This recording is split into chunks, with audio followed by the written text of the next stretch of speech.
Chapter 11. Leona was just about to follow Lily into the arts building to practice their duet when she glimpsed... Was it? Yes, a hot white flash across the sky. It was their free period before lunch, and after a class Leona had come to like a lot. History of the Ancient World. Her mind was still reeling, in fact, from that day's lesson about a place called Greece, where they believed in many gods, including one named Helios, who drove a golden chariot across the sky each day. And this, the Greeks believed, was how the sun moved from east to west.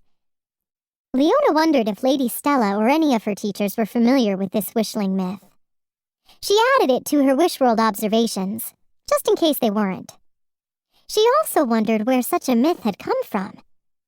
Could maybe, just maybe, some ancient starling have shared their means of Wishworld travel with some ancient Greek? And maybe, as in a game of holophone, a few details were changed? Leona could see how it might have happened. Stories were fickle things. She had to sit on her hands to keep from raising one and saying, "That sun chariot stuff is crazy, but you really can ride a shooting star." But back to the flash, which Leona would have missed if a small, furry, gray Wishworld creature hadn't scampered across the path in front of her and made her stop and hop back. As soon as the creature reached the grass, it sat up on its hind legs and stared at her, twitching its fluffy tail, as if to wave her a wishling hello. "Hello to you, little Wishworld." Leona tried to remember what the species was called. A squid? A squirt? A squaw something. And that was when she noticed the silvery burst. If it had been that wonderful wishling holiday when they lit up the sky with colorful, sparkling explosions, Leona would have thought it was one of those. But since it was not a holiday, Leona guessed the source at once. Lily poked her head out of the door of the arts building. "Are you coming?" "Yes," Leona waved. I am, in just a second. I think." What did she think? "I think I left something. Somewhere. You go on and start rehearsing, and I'll be there as soon as I can." Lily shrugged and withdrew into the building, while Leona leapt over the friendly, wide-eyed Wishworld creature and dashed around the arts building to the edge of the school grounds. "Well, I'll be starstruck," she said. She was right. She was not alone. "Vega!" She ran up to give her fellow star darling a hug. "What on Wishworld are you doing here?" "Leona, star greetings." Her eyes widened as she took in Leona's sparkly self. "Wow, are you sure no one else but us sees us sparkly?" Leona shrugged. "That's what Sage and Libby said. Plus, no one's mentioned it." Vega grimaced. "And that outfit! Is that plaid? Oh no. Did your Wishworld outfit selector break?" "Oh, this?" Leona looked down. She'd almost gotten used to the whole jacket, tie, kilt thing. "It's a uniform.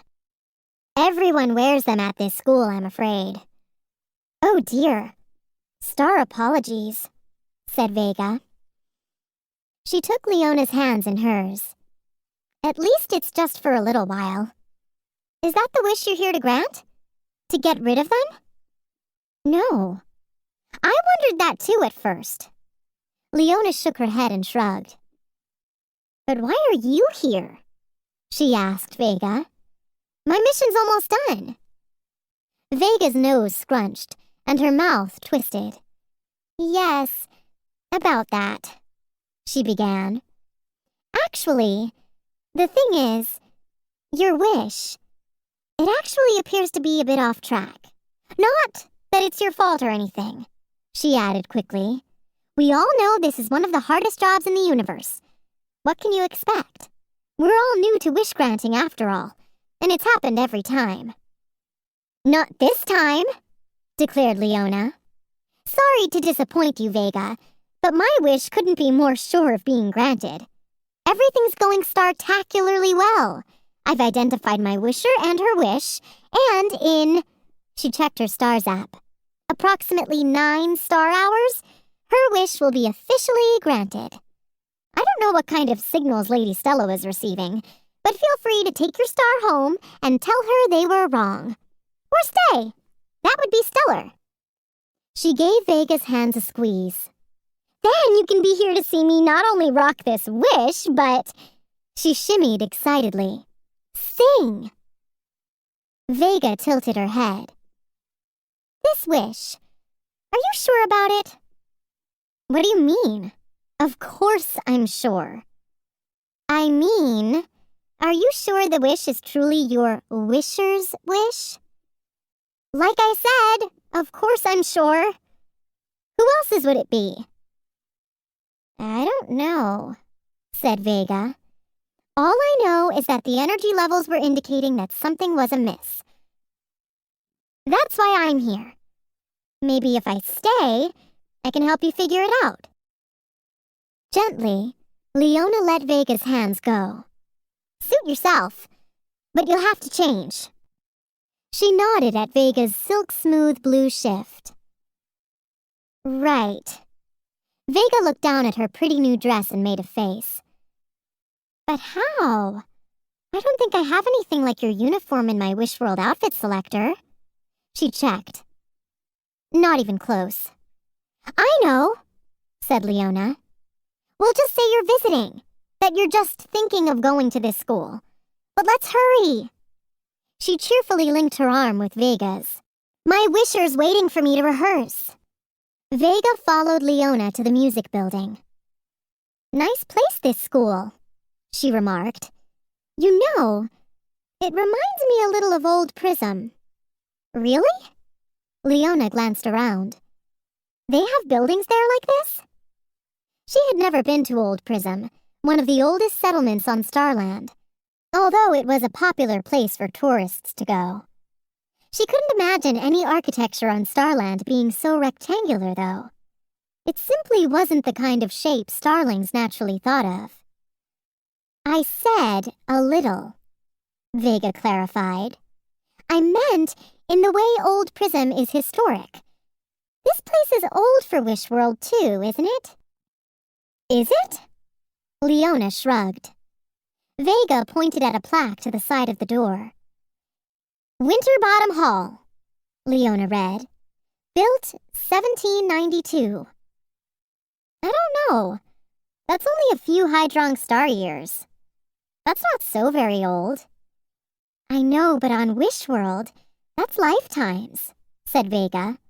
It's like a star era to us. Inside, they found Lily already rehearsing in one of the soundproof rooms. Leona and Vega caught half a chorus before Lily noticed them and stopped.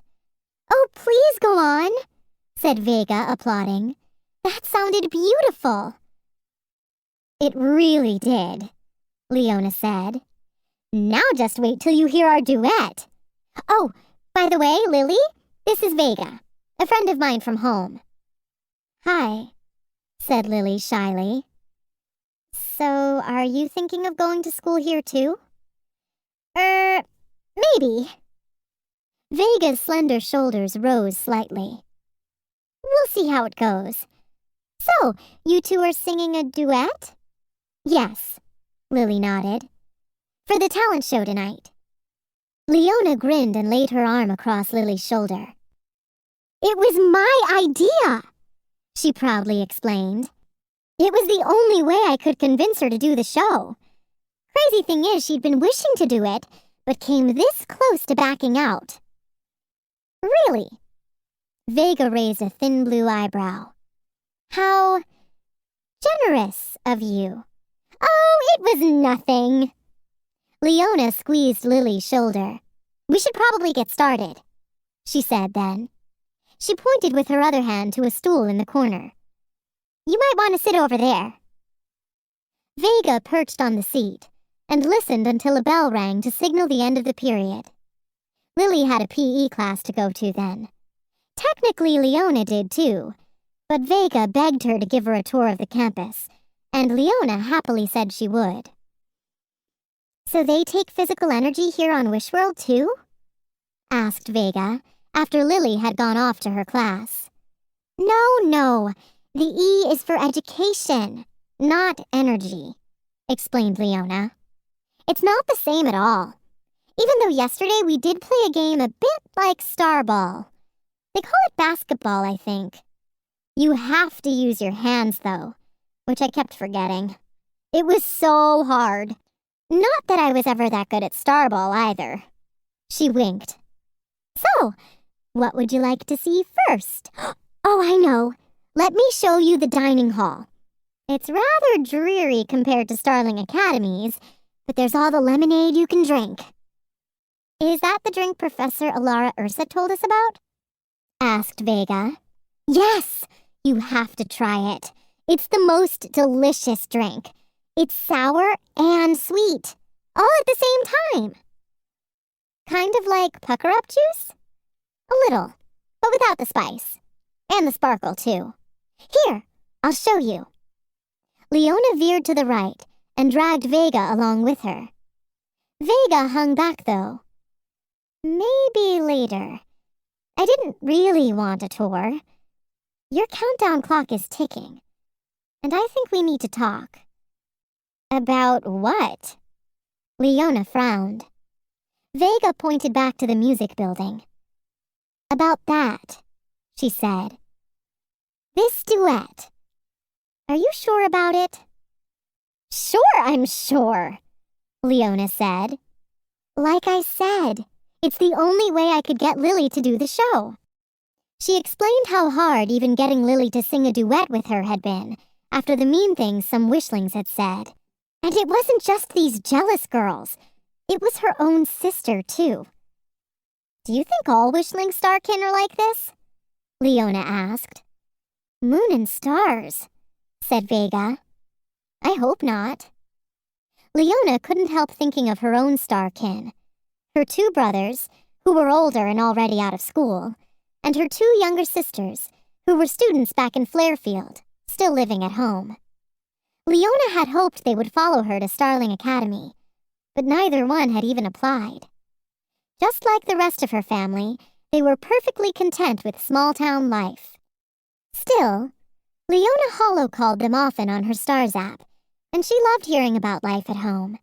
In fact, since she'd been on Wishworld, it was the thing she had missed the most. She suddenly wondered what her family thought now that Star Days had passed since their last hollow call. If only Leona could have told them about her mission. But Lady Stella's plan was too top secret to be shared with anyone. She hoped when their mission was over, she'd be able to tell them everything. And she hoped, thanks to her, that Star Day was coming very soon.